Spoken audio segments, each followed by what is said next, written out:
Hello बच्चा party, क्या हाल चाल? सब बढ़िया।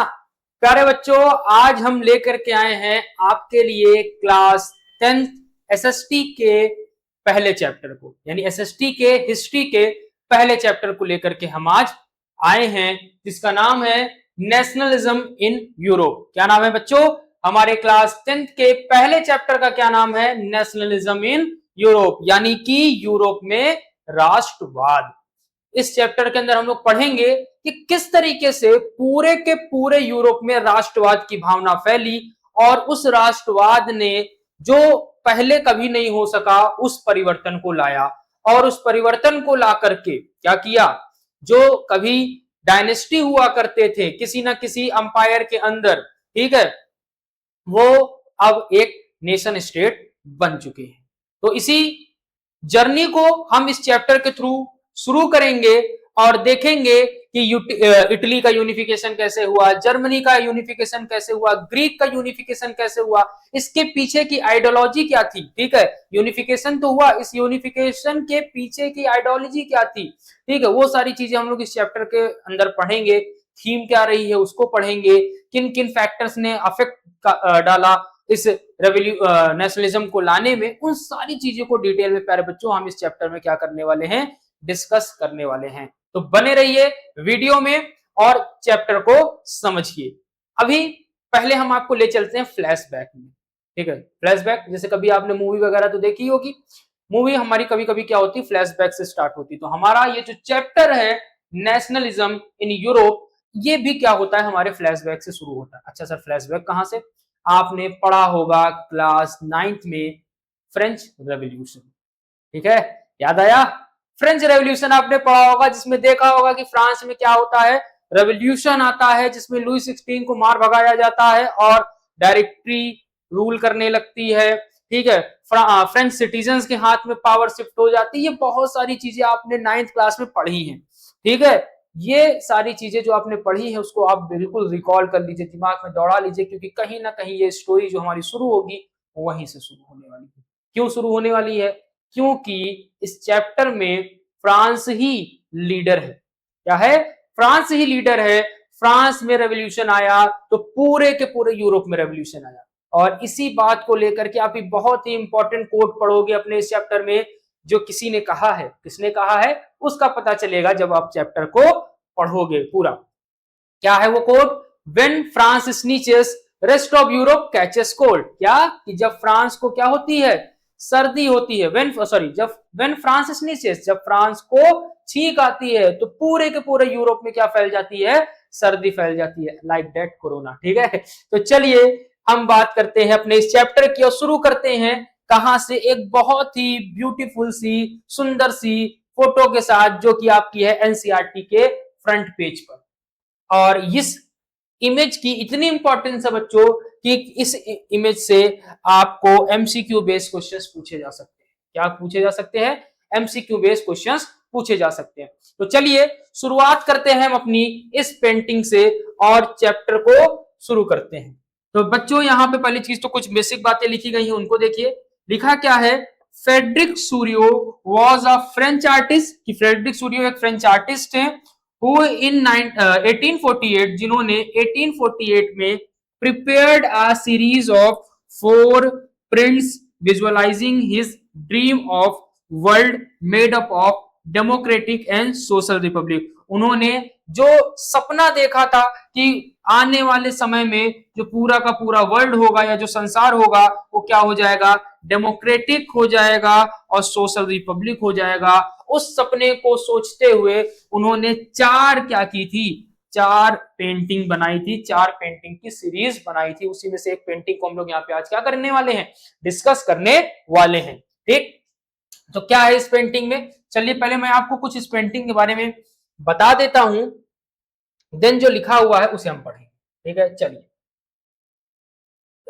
ये रही आपकी पेंटिंग। ठीक है, आप अगर क्लियर यहां पर ना हो तो आप क्या कर सकते हो, अपनी एनसीईआरटी बुक ओपन करिए, वहां पर आपको फ्रंट पेज पे सारी चीजें दिख जाएंगी। तो बच्चों यहां पर आपको दिख रहा होगा कि कुछ लोग लाइन लगाए खड़े हुए हैं। ठीक है, ये यहां पर आपको दिख रहा होगा कुछ लोग क्या कर रहे हैं? लाइन लगा करके खड़े हुए हैं। सबके हाथ में स्पेसिफिक अलग अलग कलर के कुछ ना कुछ क्या है, फ्लैग है। ठीक है, यहां पर एक लेडी है जिनको आप स्टैचू ऑफ लिबर्टी कह सकते हो। क्या है, एक लेडी है जिसको हम स्टैचू ऑफ लिबर्टी कहेंगे। इसके हाथ में क्या है, एक मसाल है। क्या है, एक मसाल है जो क्या कर रही है, इनलाइटमेंट यानी लोगों को मार्ग दिखाने का काम कर रही है। जो रास्ते में लोग चल रहे हैं इन सभी लोगों को क्या दिखाने का काम कर रही है, मार्ग दिखाने का काम कर रही है, सही रास्ता दिखाने का काम कर रही है। बेसिकली हो क्या रहा है, ये वो यूरोपियन रीजन्स हैं जो अब नेशन स्टेट बनने के रास्ते में लगे हुए हैं और धीरे धीरे नेशन बन रहे हैं। और कुछ लोग आपको दिख रहा होगा कि इस स्टैचू ऑफ लिबर्टी के इस ओर हैं, तो जो इस ओर हैं वो नेशन बन चुके हैं। क्या बन चुके हैं प्यारे बच्चों, नेशन बन चुके हैं। और कुछ लोग उन्हीं को फॉलो करते हुए पीछे पीछे रास्ते में लगे हुए हैं। ठीक, नीचे रास्ते में चलते वक्त आपको ये नीचे की तरफ कुछ चीजें दिखाई दे रही होंगी। ठीक है, जहां पर ये दिखाया गया है कि जो मोनार्की सिस्टम है वो खत्म हो चुकी है। ठीक है, उनके कुछ एविडेंस आपके पुराने जैसे क्राउन पड़ा हुआ है, ठीक है, स्वॉर्ड वगैरह पड़ी हुई है, ये सारी चीजें दिखाई जा रही है कबाड़ की तरीके पड़ी हुई कि भैया अब क्या खत्म, मोनार्की खत्म। क्या खत्म, मोनार्की खत्म। और यहां पर आपको कुछ एंजल्स दिखाई दे रहे होंगे। ठीक है, आपकी अपनी बुक में यहाँ पर ये कुछ एंजल्स हैं और यहाँ पर जीसस क्राइस्ट हैं जो क्या कर रहे हैं, ब्लेसिंग प्रोवाइड कर रहे हैं कि आप लोग ये जो कर रहे हो बिल्कुल सही कर रहे हो, मेरी भी इसमें क्या है, सहमति है, मेरी भी यही इच्छा थी। ठीक, तो फ्रेडरिक सोरियो ने ये जो आपको इमेज बनाई थी, इसमें उन्होंने भविष्य के बारे में बात की थी। किसके बारे में, भविष्य के बारे में बात की थी। भैया भविष्य हमारा ऐसा होगा, तब कोई मोनार्क नहीं होगा, केवल केवल डेमोक्रेटिक कंट्रीज हुआ करेंगे, रिपब्लिक कंट्रीज हुआ करेंगे। अब चलिए, आपको एक बेसिक आइडिया लग गया होगा कि इमेज में है क्या।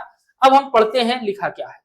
The features of Frederic Sorrieu's painting work, क्या क्या इसके अंदर फीचर्स हैं। तो पहला लिखा है, the people of Europe and America marching in the long line are playing homage to the Statue of Liberty. Homage का मतलब होता है बच्चों श्रद्धांजलि देना, ठीक है, सम्मान। ठीक, तो यहां बता रहा है कि यूरोप के लोग और अमेरिका के लोग क्या कर रहे हैं, मार्चिंग कर रहे हैं, मार्च करते हुए स्टैचू ऑफ लिबर्टी के पास से जा रहे, श्रद्धांजलि देते हुए। This shows that they wanted and appreciated the principles of liberty, equality and fraternity। और ये दिखाता है, ये मार्चिंग दिखाती है, ये होमेज दिखाता है कि सारे के सारे देश जो हैं वह जो हमारा क्या है, लिबर्टी, इक्वालिटी और फर्टिनिटी। फर्टिनिटी मतलब जो भाईचारे का जो सिद्धांत है, इसका ये क्या कर रहे हैं, प्रतिपादन कर रहे हैं, इसको मान रहे हैं। ठीक है, कि इक्वालिटी होनी चाहिए, ठीक है, लिबर्टी होनी चाहिए, फर्टिलिटी होनी चाहिए। ठीक है, ये अप्रिसिएट कर रहे हैं इस प्रिंसिपल को, जो लोग इस स्टैचू ऑफ लिबर्टी के पास से गुजर रहे हैं, मार्च कर रहे हैं। फिर क्या लिखा हुआ है, on the foreground of the image lie scattered symbols, monarchical regime significing downfall of the monarchical absolutist regimes of and। ठीक है, अब यहां पे क्या लिखा हुआ बच्चों, देखिए कि यहां पर मैंने बताया ना आपको, ये मोनार्किकल रिजीम के जो भी कुछ कह सकते हो कि चीजें थी, जैसे क्राउन हो गया, सॉर्ड हो गया, वो सब क्या है, डाउनफॉल, जमीन में पड़ी हुई है। तो ये दिखा रहा है कि मोनार्की क्या हो चुकी है, खत्म हो चुकी है, मोनार्किकल रिजीम जो हो चुका है वो खत्म हो चुका है। In this image people are grouped as distinct nation identified by their flag and national customs. अब बता रहा है कि यहाँ पर जो लोग हैं वो एक ग्रुप में है। ठीक है, सभी के अंदर क्या है, नेशन की आइडेंटिटी है कि भाई ये हमारा देश है, सभी के हाथों में क्या है, एक झंडा है। ठीक है, जो उनके नेशन के कस्टम्स को डिक्लेयर कर रहा है। This depict the rise of nation state in the Europe and America. और ये दिखा रहा है कि इस तरीके से अमेरिका और यूरोप में नेशन स्टेट का कंसेप्ट जो था वो आया। ठीक है, नेशन स्टेट का जो कंसेप्ट था वो क्या है, आया। आई बात समझ में। तो ये बात थी हमारी इस इमेज के अंदर। और इस बच्चों आपकी बुक में एक शब्द लिखा होगा, यूटोपियन विजन। ठीक है, क्या लिखा होगा, यूटोपियन विजन। ये जो फ्रेडरिक सोरियो की जो इमेज थी, देखो यूटोपियन विजन पे डिपेंडेंट। ठीक है, फ्रेडरिक सोरियो की जो इमेज थी ये क्या थी, ये यूटोपियन विजन थी। यूटोपियन विजन क्या होता है, यूटोपियन विजन का मतलब क्या है कि जो चीज अभी एग्जिस्ट नहीं कर रही है उसके बारे में ख्याल में आप एक इमेजिनेशन कर लो, ठीक है, और उस इमेजिनेशन के बिहाफ पर आप एक पेंटिंग क्रिएट कर दो, ठीक, उसे क्या कहते हैं, यूटोपियन विजन, यानी भविष्य में कभी होगा, अभी हुआ नहीं है लेकिन भविष्य में कभी होगा, उसे हम क्या कहते हैं, यूटोपियन विजन कहते हैं। और फ्रेडरिक सोरियो की ये जो इमेज थी इसे हम यूटोपियन विजन ही कहेंगे, ठीक है, आपकी बुक में ये मेंशन है। इतनी बातें आपको समझ में आई कि बेसिकली यहाँ पर यही था कि भाई यहाँ पे जो मार्च करते हुए लोग हैं ये होमेज दे रहे हैं किसको, स्टैचू ऑफ लिबर्टी को। इसके हाथ में क्या है, इनलाइटमेंट है, एक हाथ में क्या है, कॉन्स्टिट्यूशन है जिसमें राइट ऑफ मेंस लिखा हुआ है, ठीक है, लोगों के जो पुरुष है उनके अधिकार, क्योंकि उस समय महिलाओं को कोई अधिकार नहीं हुआ करता था, ठीक है। नीचे कुछ आपके मोनारिकल रिजीम के कुछ आपके जैसे क्राउन हो गया, सॉर्ड हो गया, ये पड़े हुए हैं जो दर्शाता है कि भाई अब मोनार्की पूरी तरह से खत्म हो चुकी है, सब लगातार नेशन स्टेट बनने के रास्ते पे चल रहे हैं। ऊपर से जो एंजल्स हैं, जो जीसस क्राइस्ट हैं, ये क्या कर रहे हैं, इन नेशंस को, इन लोगों को ब्लेसिंग दे रहे हैं कि भाई जो आप जो कर रहे हो बिल्कुल सही कर रहे हो, मेरी भी इसी में इच्छा, यही इच्छा थी, ठीक है। आई बात समझ में? तो आई होप यहां तक आपको बात समझ में आ गई होगी। अब हम चलते हैं चैप्टर की तरफ, और चैप्टर में आपका जो सबसे पहला टॉपिक है वो आपको दिखेगा क्या, the French revolution and the idea of nation, ठीक है, फ्रांस की क्रांति और राष्ट्र की, ठीक है, राष्ट्रवाद की भी बात करेंगे हम लोग यहाँ पर। तो क्या है देखिए, the French revolution is regarded as one of the most important event in history. बताया जा रहा है कि इतिहास में फ्रांस की जो क्रांति थी एक बहुत ही महत्वपूर्ण घटना है, ठीक है। फ्रांस की क्रांति जो रही है यह इतिहास की बहुत ही महत्वपूर्ण घटना रही है। It not only gave a huge setback to monarchy, इसने केवल मोनार्की को सेटबैक नहीं किया, केवल मोनार्की को खत्म नहीं किया, but also gave the first clear expression of the idea of nationalism, बल्कि इसने पहला बिल्कुल क्लियर आइडिया दिया था किसका, नेशनलिज्म का, यानी कि राष्ट्रवाद का। पहली बार राष्ट्रवाद कहां पनपा, फ्रांस में, ठीक। The French revolution led to transfer of sovereignty from monarchy to the French citizen.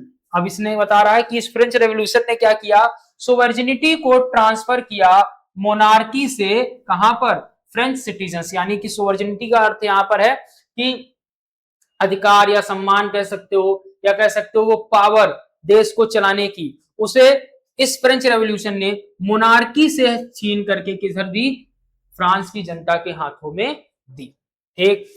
The constitution in France came into existence and citizen were awarded with the right of liberty and equality. कह रहा है कि भाई इस French revolution का result ये हुआ कि फ्रांस में क्या आ गया, फ्रांस में कॉन्स्टिट्यूशन आ गया, क्या आ गया, फ्रांस में कॉन्स्टिट्यूशन आ गया, और उस कॉन्स्टिट्यूशन के आने से citizens were awarded with the right of liberty, लोगों को राइट ऑफ लिबर्टी मिली, क्या मिली, और साथ में इक्वालिटी मिली, क्या मिली प्यारे बच्चों, इक्वालिटी मिली, किसके बिहाफ पर, फ्रांस में जो कॉन्स्टिट्यूशन आया था उसके बिहाफ पर। The French revolutionaries introduce various measure and practices to create a sense of collective identity amongst the French people. अब बताया जा रहा है कि देखो क्या हो चुका है, रेवोल्यूशन हो चुका है, लुई 16 को हटाया जा चुका है, पावर शिफ्ट हो चुकी है किसके हाथों में, जनता के हाथों में, यानी कि फ्रेंच सिटीजन्स के हाथों में क्या पहुंच चुकी है, पावर पहुंच चुकी है, कॉन्स्टिट्यूशन बन चुका है, लोगों को राइट ऑफ लिबर्टी मिल चुकी है, इक्वालिटी मिल चुकी है, सब कुछ हो चुका है, एक प्रॉपर टेरिटरी बन चुकी है। लेकिन अभी एक बहुत बड़ी कमी है, क्या चीज की, सेंस ऑफ कलेक्टिव बिलोंगिंगनेस, किसकी, सेंस ऑफ कलेक्टिव बिलोंगिंगनेस। देखो आप एक घर में रहिए, क्या कहिए, एक घर में रहिए, लेकिन उस घर में रहते हुए जब तक उस घर को आप अपना नहीं मानोगे तब तक वो घर घर नहीं है, ठीक है। यानी कि अब मैं आपको इस तरीके समझा दूं, आपको कोई सामान दिया जाए, ठीक है, क्या दिया जाए, कोई सामान दिया जाए, कोई गिफ्ट दे दिया जाए, और जब तक आप उस गिफ्ट को अपना नहीं समझोगे, ठीक है, जब तक आप उस गिफ्ट को अपना नहीं समझोगे वो बेकार है आपके लिए, ठीक है। वही सेम चीज यहाँ पर, ठीक है। जैसे आपका घर है, अब आपका घर गंदा पड़ा है, ठीक है, आपको उससे कोई लेना देना नहीं है, ठीक है, आपका घर है, आपको वो गंदा पड़ा है, क्यों, क्योंकि आप उस घर को अपना घर मानते नहीं हो, गंदा हो, टूटे फूटे, आपको कोई मतलब नहीं है। लेकिन जब आप उसको अपना मानोगे तो उसकी गंदगी जो होगी उसको खुद साफ करोगे, ठीक है। कहीं पे कुछ कमी हो गई होगी, टूट गया होगा कोई चीज, तो उसको आप रिपेयर करने की या करवाने की कोशिश करोगे। क्यों? क्योंकि जब आप उसको अपना मानोगे। सेम कंसेप्ट यहाँ पर होता है बच्चों। कोई भी देश बन जाना बहुत बड़ी बात नहीं है कि आपने एक टेरिटरी डिसाइड कर दी कि भाई कश्मीर से कन्याकुमारी तक भारत, ठीक है। एक टेरिटरी बन जाना एक अलग बात है, लेकिन उस टेरिटरी के अंदर रहने वाले लोगों के अंदर या भावना होना कि या जो देश है वो हमारा है, ये सबसे इंपॉर्टेंट कंसेप्ट होता है। वही चीज यहाँ पे हम लोग बात कर रहे हैं कि भाई आजादी तो मिल गई, फ्रांस कॉन्स्टिट्यूशन के बिहाफ पर चलने तो लगा, लेकिन यहां पर अब सबसे ज्यादा जरूरी थी किस बात की? सेंस ऑफ कलेक्टिव आइडेंटिटी लाने की, जिसको लेकर के जो फ्रांस के रेवोल्यूशनरीज थे उन्होंने बहुत ही इंपॉर्टेंट रोल प्ले किया। क्या रोल प्ले किया? तो उन्होंने लोगों के मन में या लोगों के बीच में सेंस ऑफ कलेक्टिव बिलोंगिंगनेस लाने के लिए कुछ फॉलोइंग आइडियाज इमर्ज किए हैं, जिनको हम लोग अब यहाँ पर देखते हैं। पहला क्या है? पहला लिखा हुआ है the idea of la patrie the fatherland and le citoyen the citizen was introduce. अब इसको समझिए। जैसे हम लोग नहीं कहते हैं भारत माता की जय, क्या कहते हैं?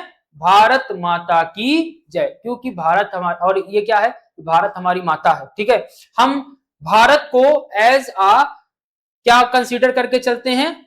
माँ। क्या कंसीडर करके चलते हैं? माँ। अब जब माँ पे बात आती है तो फिर कुछ नहीं देखते हैं, फिर अब मारो पीटो, ठीक है, ये वाला कंसेप्ट। तो एक sense of collective identity create होती है, ठीक है। क्या क्रिएट होती है? Sense of collective identity. हम हमारे सेंटिमेंट जुड़े हुए हैं, भारत माता शब्द से क्या जुड़े हुए हैं? हमारे सेंटिमेंट जुड़े हुए हैं। जैसे भारत माता जैसा कोई एग्जिस्ट नहीं करता है, ठीक है, ये एक एलिग्री है, इसके बारे में भी हम लोग इस चैप्टर के अंदर आगे पढ़ेंगे कि भारत माता जैसा कोई एग्जिस्ट नहीं करता, कोई देवी देवता हमारे उसमें इसका वर्णन नहीं मिलता भारत माता जैसा। लेकिन क्या किया गया? सेंस ऑफ कलेक्टिव आइडेंटिटी लाने के लिए हमारे जो रेवोल्यूशनरीज रहे होंगे उन्होंने भारत माता एक कंसेप्ट लाया जिससे हम जुड़ सके, हमारे सेंटिमेंट्स जुड़ सके। उसी तरीके से यहाँ पर फ्रांस में क्या लाया गया? द ला पैट्रे, यानी कि द फादरलैंड, कि फ्रांस हमारा क्या है? फादरलैंड है, और हम उसके क्या है? ले सिटियन, यानी हम उसके नागरिक हैं। इतनी बात समझ में आई? चलो आगे की बात करते हैं। अब आगे की बात क्या है बच्चों? आगे यहां पर बताया जा रहा है, सॉरी क्या है, अब आगे क्या बताया जा रहा है देखिए। आगे यहां बताया जा रहा है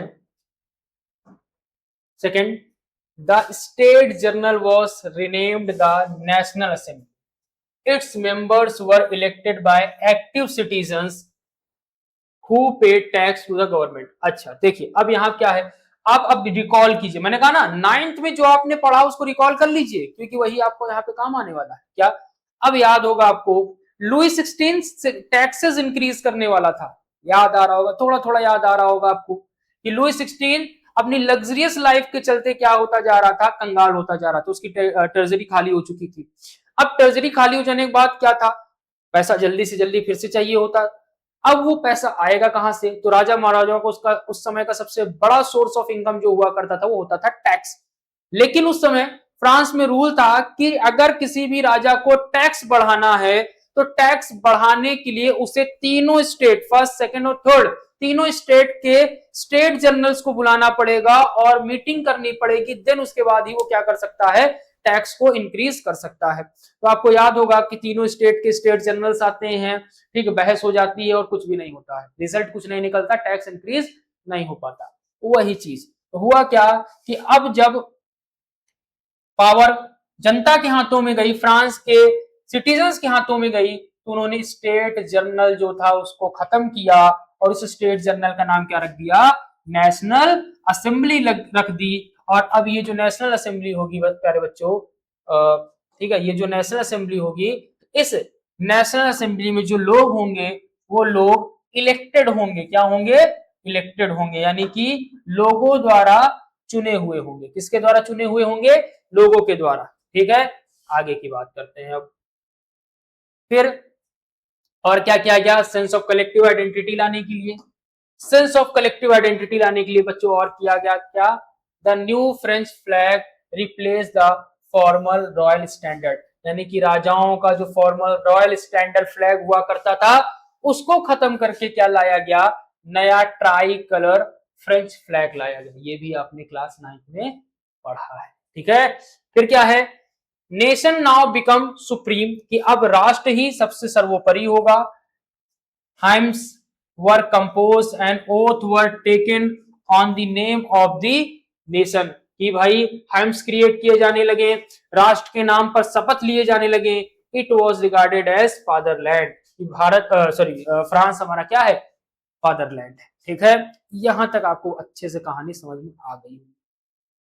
फिर क्या है, the administrative system was centralised and uniform law were formulated for all citizens. क्या है कि अब जो एडमिनिस्ट्रेटिव सिस्टम था, जो प्रशासनिक गतिविधियां थी, वो सेंट्रलाइज्ड हो गया, यानी कि सेंटर में जो लीडर्स होंगे वो बैठेंगे और पूरे फ्रांस के बारे में सब कुछ डिसाइड करेंगे। एंड यूनिफॉर्म लॉ, एक जैसा कानून पूरे फ्रांस में फैल गया। Uniform system of weight and measure was adopted, पूरे के पूरे फ्रांस में यूनिफॉर्म वेट सिस्टम और मेजरमेंट सिस्टम को लॉन्च किया गया। The internal custom duties and dues were abolish, कि जो इंटरनल कस्टम ड्यूटीज और मतलब कस्टम ड्यूटीज का मतलब बच्चों टैक्स, ठीक है, कि जो टैक्स वगैरह लगा करते थे उनको भी क्या कर दिया गया, खत्म कर दिया गया। The French language was made the common language of the people residing in France, और फ्रांस में रहने वाले लोगों के लिए जो फ्रेंच लैंग्वेज थी वो क्या कर दी गई, कॉमन लैंग्वेज कर दी गई, या कह सकते हो नेशनल लैंग्वेज कर दी गई, ठीक। ये सब क्या किस लिए किया जा रहा था, ये सब किया जा रहा था कलेक्टिव बिलोंगिंगनेस लाने के लिए, किसके बीच में, फ्रांस की जनता के बीच में। आगे की बात, अब यहां पर क्या बताया जा रहा है, the French language was made the common language of the people residing in France. The revolutionaries declare that their next motive is to help other people of Europe to become nations. अब क्या हुआ, अब इसके बाद कहानी ये आती है कि जो रेवोल्यूशनरीज थे, जिन्होंने फ्रांस में क्या लाने का काम किया था, रेवोल्यूशन लाने का काम किया था प्यारे बच्चों। अब उनके मन में ये आया कि भाई फ्रांस में तो हमने रेवोल्यूशन ला दिया, हमारे आइडिया ने फ्रांस में रेवोल्यूशन ला दिया, अब हम चुप नहीं बैठेंगे, हम इस आइडिया को पूरे के पूरे यूरोप में स्प्रेड करेंगे। क्या करेंगे, पूरे के पूरे यूरोप में स्प्रेड करेंगे, ताकि हमसे मोटिव होकर के, ठीक, हमसे मोटिवेट होकर के यूरोप के जो बाकी के रीजन्स हैं वो भी क्या बने, नेशन स्टेट बने। होता क्या फिर, the French revolutionaries impacted the middle class including professionals and student in several countries such as Switzerland, Holland, Italy and Belgium. They also wanted to throw off the monarchies in their countries and become nation. ठीक है, अब जो ये France revolutionaries थे उन्होंने क्या किया, अलग अलग जगहों पर, जैसे स्विट्जरलैंड हो गया, हॉलैंड हो गया, इटली हो गया, बेल्जियम हो गया, इन सारी कंट्रीज में, ठीक है, प्रोफेशनल्स को भेजा, अपने सेवरल स्टूडेंट्स को भेजा, क्या की जाइए और उनको हमारे इस आइडिया से अवगत कराइए, हमारे इस आइडिया को बताइए और उनको कहिए कि क्या बने, वो ये सब के सब नेशन स्टेट बने, बिकम अ नेशन, कि सभी लोग क्या बन जाए, नेशन बन जाए, ठीक है। अब यहां तक आपको बात समझ में आ गई होगी, ठीक है। तो ये सारी चीजें जो हुई वो किस लिए हुई, ये सारी चीजें हुई बेसिकली फ्रांस के रेवोल्यूशन के बाद, फ्रांस में कलेक्टिव बिलोंगिंगनेस लाने के लिए और यूरोप के बाकी के नेशंस को क्या करने के लिए, नेशन बनने के लिए, मोटिव करने के लिए, ठीक है, मोटिवेट करने के लिए। आई बात समझ में। अब आता है बच्चों एक बहुत ही इंपॉर्टेंट कैरेक्टर की बात, जिसका नाम है नेपोलियन। 9th में आपने नेपोलियन टॉपिक पर ही चैप्टर को क्लोज किया होगा, याद आ रहा होगा आपको, ठीक है। नेपोलियन टॉपिक पर ही चैप्टर हमारा क्लोज हो गया था। तो हुआ क्या, इसको पहले समझते हैं, क्या लिखा हुआ है पहले उसको पढ़ लेते हैं कि Napoleon set about introducing many of the reforms that he had already introduced in France. चलो अच्छा, इसको पहले छोड़ते हैं, पहले समझते हैं कि सर अचानक से ये नेपोलियन कहां से बीच में आ गया, अभी तो नेशनल असेंबली थी। अब आप लोगों को याद करना होगा फिर से क्लास 9th क्या याद करना होगा, क्लास 9th को फिर से याद करना होगा। याद होगा आपको कि पावर किसके हाथ में चली गई थी बच्चों, डायरेक्टरी के हाथों में। किसके हाथों में चली गई थी पावर, डायरेक्टरी के हाथों में चली गई थी, और डायरेक्टरी इधर रूल करती थी, कहां पर, फ्रांस में। अब जैकोबिन क्लब के थ्रू और नेपोलियन के थ्रू जो हमारे रेवोल्यूशनरीज थे वो अपने आइडियाज को बाकी के रीजन्स में स्प्रेड करा रहे थे, ठीक है। अब नेपोलियन क्या था, बाहर निकला हुआ था, अभियान पर निकला हुआ था फ्रांस की आइडियोलॉजी को पूरे के पूरे यूरोप में फैलाने के लिए। तो अब इस आइडिया को फैलाते वक्त उसे कहीं ना कहीं क्या करना पड़ रहा था, वॉर भी लड़ना पड़ रहा होता। उस वॉर के कारण हुआ क्या कि नेपोलियन का जो कंट्रोल था वो अपनी आर्मी पर बहुत अच्छा हो गया था। इधर फ्रांस में जो डायरेक्टरी थी, याद आ रहा होगा आपको, वो आपस में लड़ रही थी। फ्रांस में जो डायरेक्टरी थी वो आपस में लड़ रही थी। जो लेजिस्लेटिव हुआ करते थे वहां पे दो हुआ करते थे। कोई एक कानून बनाता था, दोनों कानून बनाते थे, एक कहता था तुम्हारा गलत, दूसरा कहता था तुम्हारा गलत। इससे क्या हो रहा था, डायरेक्टरी प्रॉपर काम नहीं कर पा रही थी और डायरेक्टरी आपस में लड़ रही थी। जिसका रिजल्ट क्या हुआ कि नेपोलियन को अच्छा खासा मौका मिला, वो फ्रांस वापस आता है, फ्रांस में वापस आके डायरेक्टरी को खत्म करता है और रिस्टोर मोनार्की, और मोनार्की को क्या कर देता है, रिस्टोर कर देता है। कहानी समझ में आई? अगर नहीं आई तो फिर से कनेक्ट करो। सबसे पहले हमने देखा कि फ्रांस आजाद हुआ 1789 के रेवोल्यूशन के बाद। फ्रांस की जो पावर थी वो कहां शिफ्ट हो गई, फ्रांस के सिटीजन्स के पास शिफ्ट हो गई। फ्रांस के सिटीजन्स के बाद पावर शिफ्ट होने के बाद हुआ क्या कि बहुत सारी कलेक्टिव बिलोंगिंगनेस लाने के लिए फ्रांस के रेवोल्यूशनरीज ने स्टेप उठाए, जिसमें फादरलैंड का कंसेप्ट लाया, सिटीजन्स का कंसेप्ट लाया कि भाई फ्रांस हमारा फादरलैंड है, हम उसके सिटीजन्स हैं। कलेक्टिव बिलोंगिंगनेस के लाने के लिए क्या किया गया, ट्राई कलर फ्लैग लाया गया और भी बहुत सारे चेंजेस किए गए। उन चेंजेस के बाद होता क्या है आगे की कहानी में कि डायरेक्टरी जो रूल कर रही होती है फ्रांस में, वहां पर बहुत सारे कन्फ्लिक्ट देखने को मिलते हैं। और उस कन्फ्लिक्ट की वजह से होता क्या है कि जो नेपोलियन, जिसको रेवोल्यूशनरीज ने बाकी के यूरोप के पार्ट में अपने आइडियाज को स्प्रेड करने के लिए भेजा था, वही नेपोलियन क्या होता है, मौका पाकर के फ्रांस आता है और इस डायरेक्टरी को डिस्ट्रॉय करके रिस्टोर कर देता है फिर से किसको, मोनार्की को। और अब हम क्या करने वाले हैं, उसी नेपोलियन के बारे में पढ़ने वाले हैं। क्या है चलिए देखते हैं। लिखा क्या है यहां पर बताया जा रहा है बच्चों, Napoleon set about introducing many of the reform that he had already introduce in France. ठीक है, ये बहुत सारे रिफॉर्म किए किसने, नेपोलियन ने फ्रांस में आकर के। Through a return to monarchy Napoleon had no doubt destroyed democracy in France, but in the administrative field he had incorporated revolutionary principles in order to make the whole system more rational and efficient। अब ये जो इतनी लंबी चौड़ी line लिखी गई है, इसको अगर हम सरल शब्दों में समझे तो क्या था, समझ बताया जा रहा है कि नेपोलियन ने क्या कर दिया, वापस से फ्रांस में आकर के मोनार्की को रिस्टोर कर दिया। नो डाउट रिस्टोर हुआ, डेमोक्रेसी फ्रांस से खत्म हुई, लेकिन नेपोलियन ने एडमिनिस्ट्रेटिव फील्ड में बहुत सारे चेंजेस किए। क्या किए, बहुत सारे चेंजेस किए, जिस चेंजेस ने फ्रांस की रूपरेखा को फिर से बदल दिया। ठीक है, लोगों को खुश कर दिया। देखो सिंपल सी बात एक समझो, किसी भी तरह की फॉर्म ऑफ गवर्नमेंट से जनता को कोई फर्क नहीं पड़ता, जनता को कोई फर्क नहीं पड़ता कि किस तरह की फॉर्म ऑफ गवर्नमेंट है। अगर उसको फायदा पहुंच रहा है तो डिक्टेटरशिप हो तो भी उसको कोई फर्क नहीं है, मोनार्की हो तो भी कोई फर्क नहीं है, अगर डेमोक्रेटिक फॉर्म ऑफ गवर्नमेंट है तो भी फर्क नहीं है, बस उसको फायदा होना चाहिए। तो हुआ क्या कि बताया जा रहा है कि नेपोलियन ने आकर के नो डाउट क्या किया, डिस्ट्रॉय कर दिया डेमोक्रेसी को फ्रांस में, मोनार्की को रिस्टोर कर दिया, लेकिन उसने एडमिनिस्ट्रेटिव फील्ड में बहुत सारे क्या किए, चेंजेस किए। फ्रांस की एडमिनिस्ट्रेटिव फील्ड में बहुत सारे चेंजेस किए। उन चेंजेस की वजह से फ्रांस की जनता नेपोलियन को बहुत ही पसंद कर रही थी, उनको कोई प्रॉब्लम नहीं हो रही थी। और जो चेंजेस हैं वो है हमारे कुछ ये, जिसको हम सिविल कोड ऑफ 1804 कहते हैं। यानी कि नेपोलियन ने फ्रांस पर अधिकार करने के बाद बहुत सारे परिवर्तन किए, जिस परिवर्तन को हम लोग सिविल कोड ऑफ 1804 के नाम से जानते हैं। इसे हम नेपोलियनिक कोड भी कह सकते हैं। क्या कह सकते हैं, नेपोलियनिक कोड भी कह सकते हैं। क्या है आगे की बात करते हैं। चलिए यहां लिखा हुआ है usually known as Napoleonic code. आप इस कोड को क्या कर सकते हो, नेपोलियनिक कोड भी कह सकते हो। आगे की बात क्या है, आगे लिखा हुआ है did away with all privileges based on birth.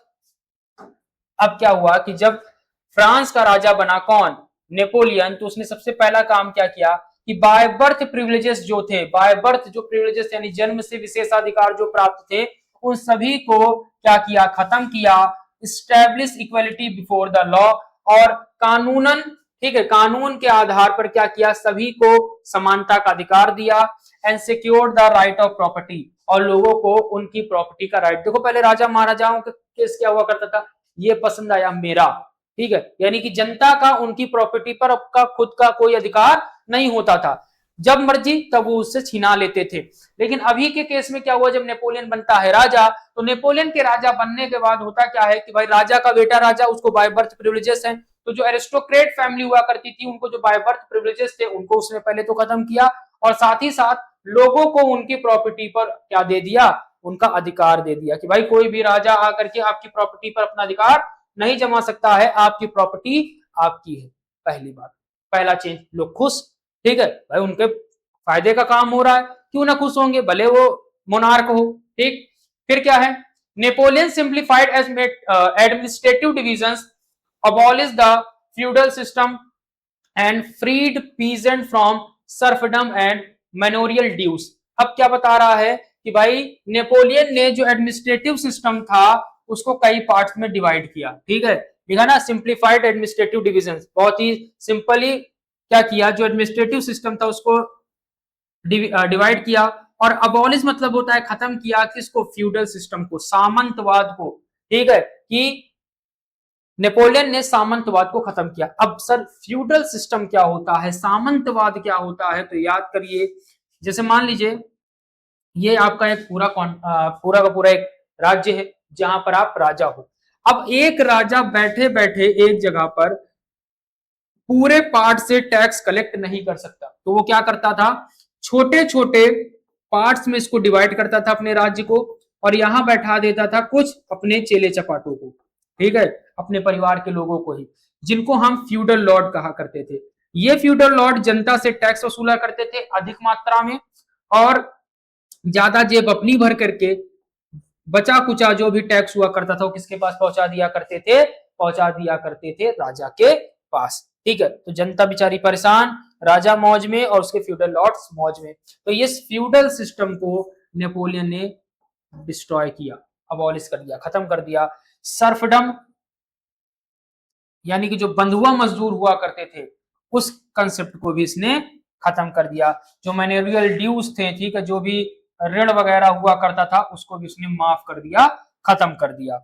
In the towns to guild restriction were remove, और जो टाउन्स वगैरह में, गिल्ड का मतलब होता है बच्चों ग्रुप, गिल्ड का अर्थ क्या है, ग्रुप, इस गिल्ड रिस्ट्रिक्शन को इसने क्या कर दिया, खत्म कर दिया, ठीक है। गिल्ड का मतलब ग्रुप था कि बहुत सारे व्यापारी ग्रुप बनाते थे, ग्रुप बना करके इकट्ठा सामान खरीदते थे जिससे उनको कंसेशन वगैरह मिल जाता था।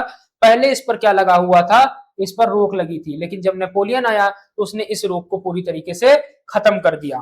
Transport and communication system were improve, Napoleon ने क्या किया, ट्रांसपोर्टेशन सिस्टम और कम्युनिकेशन सिस्टम को इंप्रूव किया, जिससे व्यापार में बढ़ोतरी हुई। peasants, artisans, workers and new businessmen enjoyed a new found freedom, और जितने भी पीजेंट थे, आर्टिसन थे, वर्कर थे, और जितने भी न्यू बिजनेसमैन थे, इन सभी को, ये सभी के सभी लोग क्या कर रहे थे, इस नई फ्रीडम को, इस नई आजादी को एंजॉय कर रहे थे। तो अब खुद सोचो आप कि जब कोई आपके लिए इतना काम करेगा, आपके बारे में इतना सोचेगा, तो क्या उससे किसी को दिक्कत होगी, नहीं दिक्कत होगी। लुई 16 से दिक्कत क्यों हो रही थी, लुई 16 से दिक्कत इसलिए हो रही थी क्योंकि वो जनता के बारे में नहीं सोच रहा था। वहीं पर मोनार्क नेपोलियन से दिक्कत क्यों नहीं हुई, मोनार्क नेपोलियन से दिक्कत इसलिए नहीं हुई, क्यों, क्योंकि नेपोलियन जनता के बारे में सोच रहा था, जनता के लिए काम कर रहा था। तो आई होप यहां तक आपको स्टोरी लाइन समझ में आई होगी। आगे की बात करते हैं, आगे क्या है, the reaction of the local population to French rule were mixed. अब बताया जा रहा है, देखो शुरुआत में तो बहुत सारी चीजें बहुत अच्छी लगती है, ठीक है, शुरू की शादी, ठीक है, शुरू की दोस्ती, शुरू की पढ़ाई बहुत अच्छी लगती है, ठीक है, लेकिन जैसे जैसे वो धीरे धीरे क्या होने लगता है, पुराना होने लगता है, तो चीजें बदलने लगती हैं। जैसे आप आम खाइए, अब आम खाते खाते आप गुठली चूसते रहिए, अब गुठली चूसते चूसते जब उसमें कुछ नहीं बचेगा तो आपको अच्छी लगेगी, नहीं लगेगी, आप उसको फेंकोगे ही, क्योंकि अब उसमें से कड़वाहट आने लगेगी, मिठास खत्म हो जाएगी। तो बस नेपोलियन का ये जो चेंज था, नेपोलियन की जो चेंज की जो मिठास थी, वो धीरे धीरे जैसे जैसे टाइम बीतता गया वो मिठास कड़वाहट में बदलने लगी। तो क्या है, वही बात यहां बताई गई है कि the reaction of local population to French rule were mix, कि फ्रेंच रूल को लेकर के लोकल पॉपुलेशन का जो रिएक्शन था वो मिक्स था, मतलब अच्छा और बुरा। ठीक है, अच्छा और बुरा। जैसे आज के टाइम पे आप देखो, कुछ लोगों को राहुल गांधी जी पसंद आते होंगे, कुछ को राहुल गांधी जी पसंद नहीं आते होंगे। ठीक है, तो मिक्स्ड रिएक्शन, किसी को बीजेपी गवर्नमेंट पसंद आती होगी, किसी को कांग्रेस की गवर्नमेंट पसंद आती होगी, मिक्स्ड रिएक्शन है कि नहीं। तो कोई भी आप बात लो, ठीक है, तो वहां पर आपको मिक्स रिएक्शन देखने को मिलेगा, यानी ऐसा नहीं देखने को मिलेगा कि कोई सब एक ही का नाम जप कर रहे हैं, ऐसा नहीं है, आपको मिक्स मिलेगा, अच्छा चाहने वाले भी और ना चाहने वाले भी। वही चीज यहां पर भी हुआ।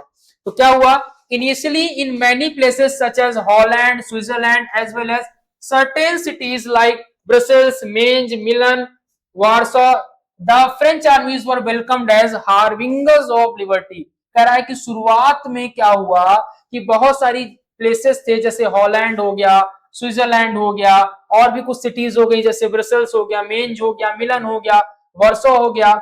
यहां पर जो फ्रेंच आर्मीज थी उसका वेलकम किया जाता था। क्या किया जाता था, वेलकम किया जाता था, किस तरीके, हार्बिंगर्स ऑफ लिबर्टी के तौर पर। क्या, हार्बिंगर्स ऑफ लिबर्टी के तौर पर, कि भैया आप आइए। मतलब इन सब जगहों पर क्या रही होगी, monarchy.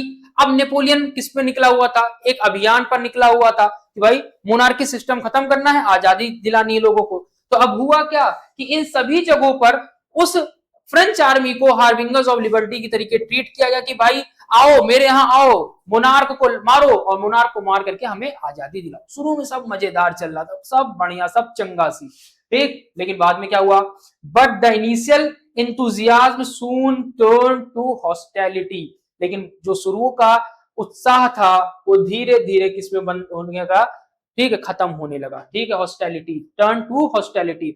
It become clear that the new administrative arrangement did not go hand in hand with politic freedom. कि भाई अब इन सभी नेशंस को लगने लगा, इन सभी जगहों को लगने लगा कि हमने मोनार्क से तो आजादी पा ली, लेकिन हमने अपनी आजादी खो दी, हमने अपनी आजादी खो दी। और अब हम किसके हाथ की कठपुतली बन गए हैं, अब हम फ्रांस के हाथ की कठपुतली बन गए हैं। अब लोगों को यह लगा कि भाई हमने अपनी आजादी खो दी।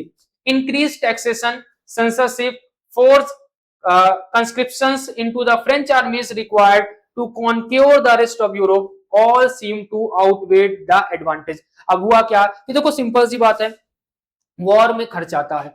तो जब नेपोलियन किसी जगह पर जाता था, वॉर करता था, तो वॉर करने के बाद जब उस जगह को जीत लेता था तो उस पर्टिकुलर जगह पर वो हाई टैक्स लगा देता था, ठीक है, सेंसरशिप इंक्रीज लगा देता था, और वहां के लोगों को फोर्सफुली क्या करता था, अपनी फ्रेंच आर्मी में, भाई उसकी तरफ के भी लोग मरे होंगे, तो उस फ्रेंच आर्मी में जो कमी आई है तो वहां के लोगों को ही जबरन अपनी फ्रेंच आर्मी में क्या कर लेता था, भर्ती कर लेता था।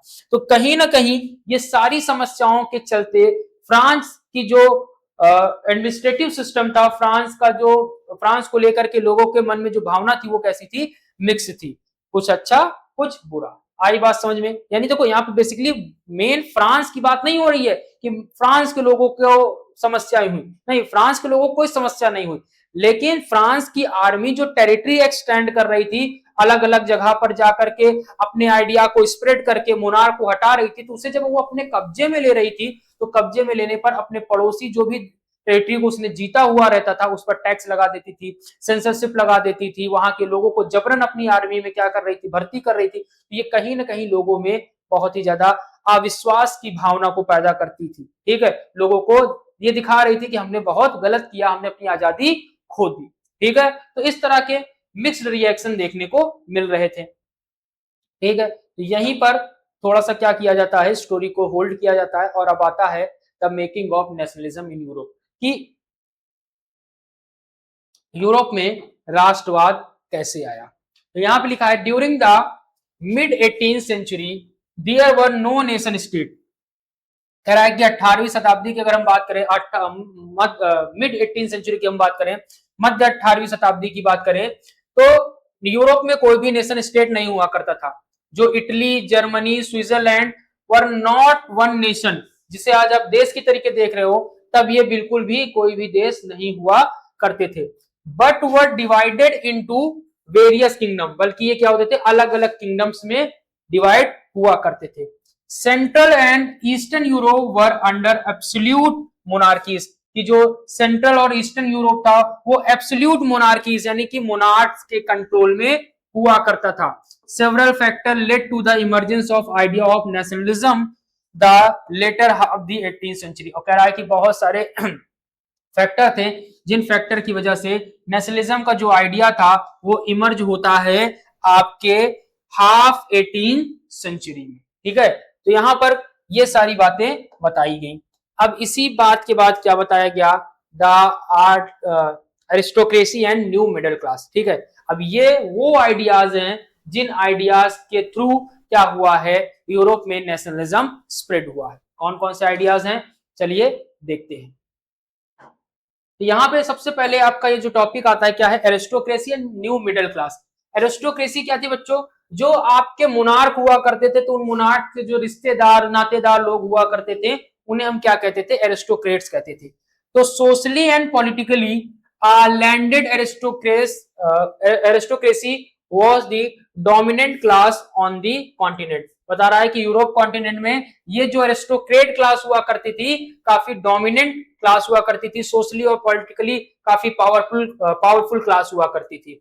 The members of this class were united by a common way of life. ये जो भी यूरोप के एरिस्टोक्रेट्स हुआ करते थे ये कॉमन वे ऑफ लाइफ, एक तरीके के जीवन यापन के साथ जुड़े हुए, मतलब जितने भी यूरोप में एरिस्टोक्रेट्स हुआ करते थे इनका वे ऑफ लाइफ यानी जिंदगी जीने का जो तरीका था वो एक जैसा था।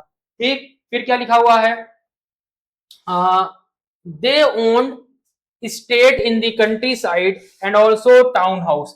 ठीक है, इनका गांव में भी और शहरों में भी घर हुआ करते थे, चाहे किसी भी रीजन के मोनार्क एरिस्टोक्रेट की हम बात कर लें।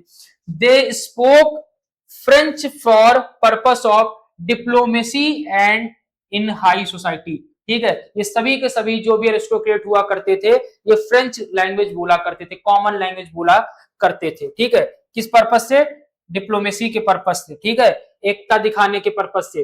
दियर families were often connected by ties of marriage, कि अलग अलग रीजन के जो एरिस्टोक्रेट्स हुआ करते थे ये शादी विवाह के बंधनों से एक दूसरे के साथ जुड़े रहते थे।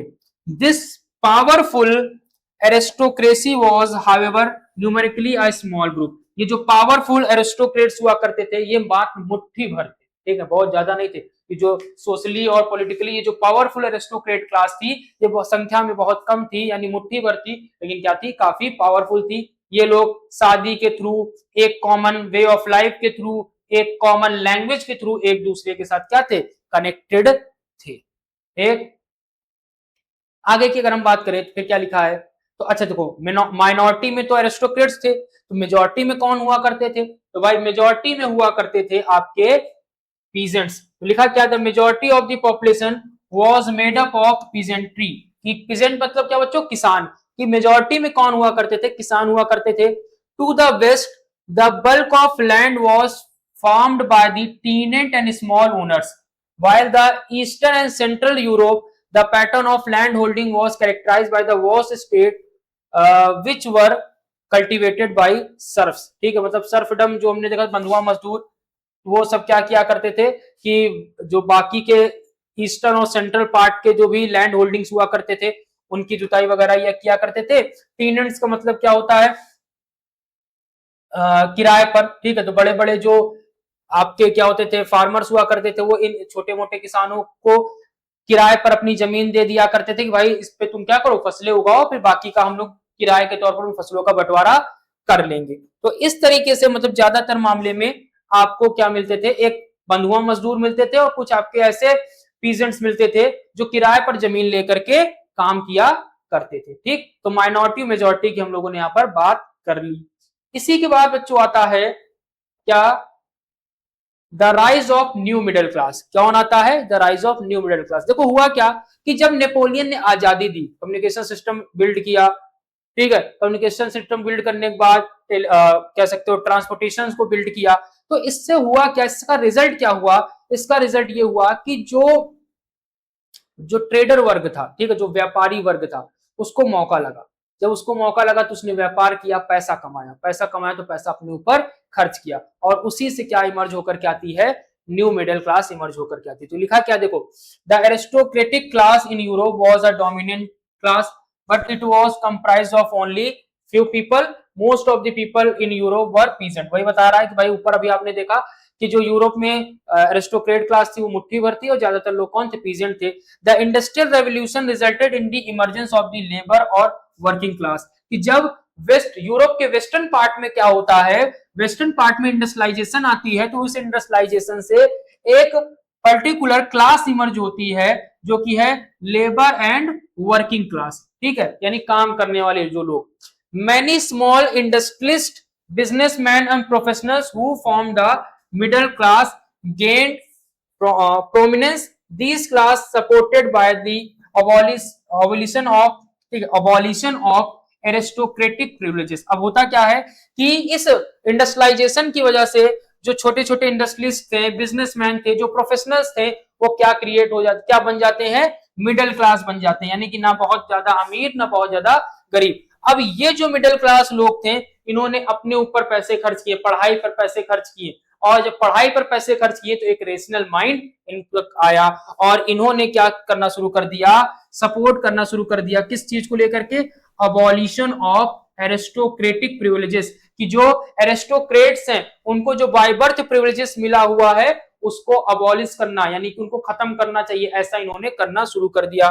Demand equitable and advocated the idea of nationalism, और इन्होंने ही क्या किया, नेशनलिज्म के आइडिया को प्रमोट करने की बात की, ठीक है, इक्वालिटी की बात की, किसने, इसी न्यू इमर्ज मिडिल क्लास ने। देखो समझो इसकी कहानी, एरिस्टोक्रेट के बारे में हमने पढ़ा कौन थे।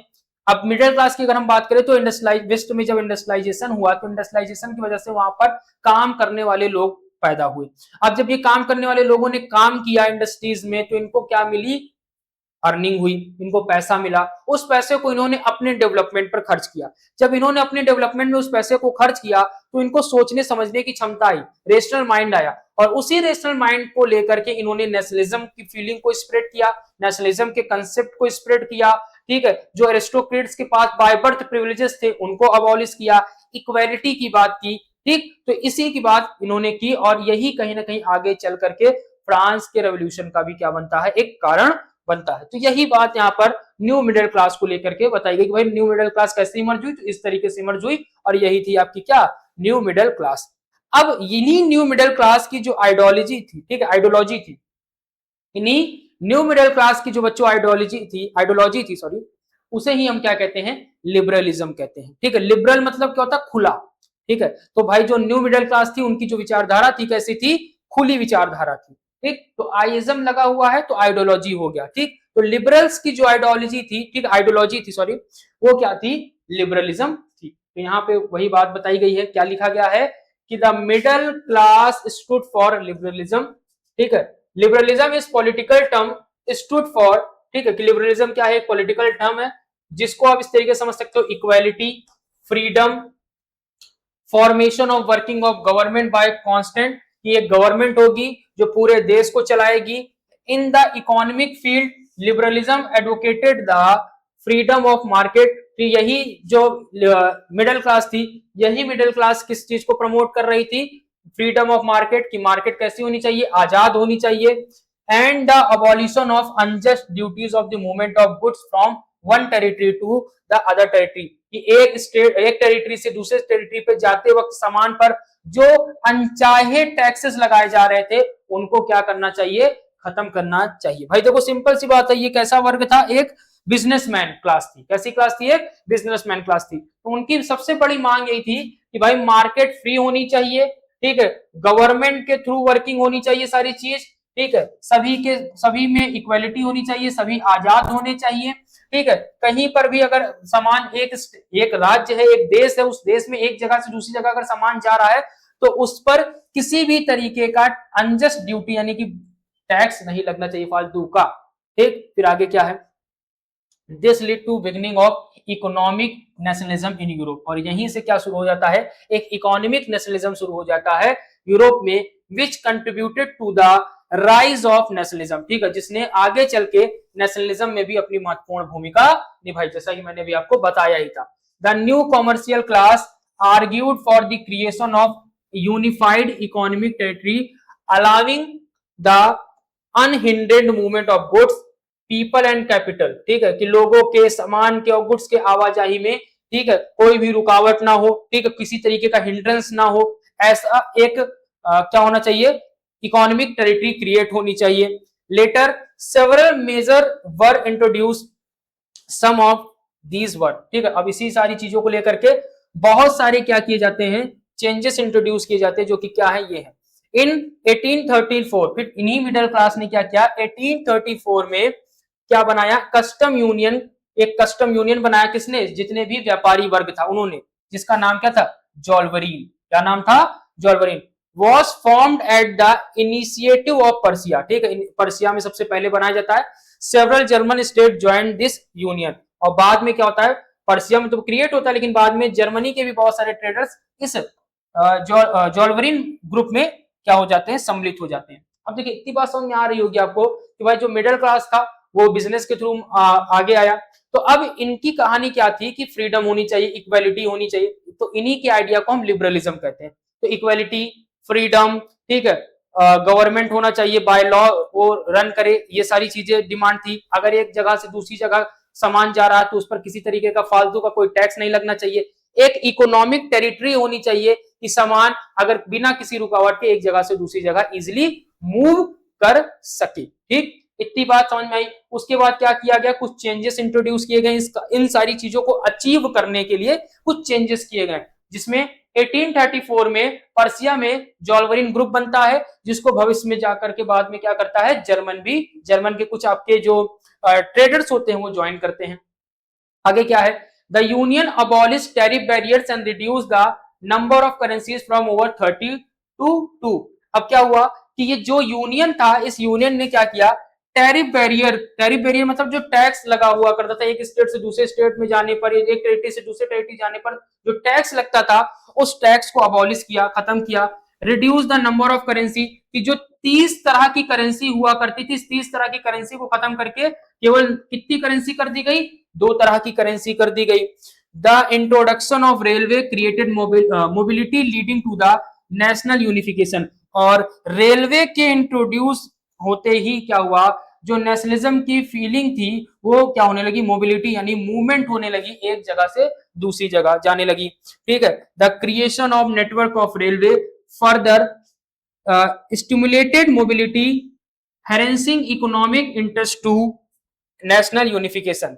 We find that a wave of economic nationalism strengthened the wider nationalism, ठीक, wider nationalism growing at time। कह रहा है कि भाई जब रेलवे इंट्रोड्यूस हुआ तो रेलवे के इंट्रोड्यूस होने की वजह से सामान की आवाजाही बढ़ी, ठीक है, रेलवे नेटवर्क क्रिएट होने की वजह से। साथ ही साथ क्या हुआ, उसके साथ ही साथ जो नेशनलिज्म की फीलिंग थी वो भी समय के साथ बढ़ी, ठीक है, वो भी क्या हुई, समय के साथ बढ़ी। तो आई होप बच्चों यहां तक आपको बात समझ में आ गई होगी, ठीक है। तो आज की इस क्लास में बच्चों हम अपने टॉपिक को यहीं पर रोकते हैं, मिलेंगे नेक्स्ट क्लास में, जिसमें हम बात करेंगे आगे के और इंपॉर्टेंट टॉपिक्स की, जिसमें हम फिर देखेंगे कि कैसे अलग अलग नेशंस बने, कैसे उनका यूनिफिकेशन हुआ, उसके पीछे का रीजन क्या रहा है। बीच बीच में कुछ हम थीम्स को भी पढ़ेंगे, जिन थीम को फॉलो करके वहां पर यूनिफिकेशन हुआ है। तो आज के लिए बच्चों बस इतना ही। आशा करता हूं यहां तक आपको सारी बातें समझ में आई होंगी, ठीक है, आप इस स्टोरी को समझ पाए होंगे, ठीक। तो मिलते हैं नेक्स्ट क्लास में, जहां पर हम बात करेंगे आगे के टॉपिक को लेकर के। आज तक के लिए बस इतना ही। Thank you so much.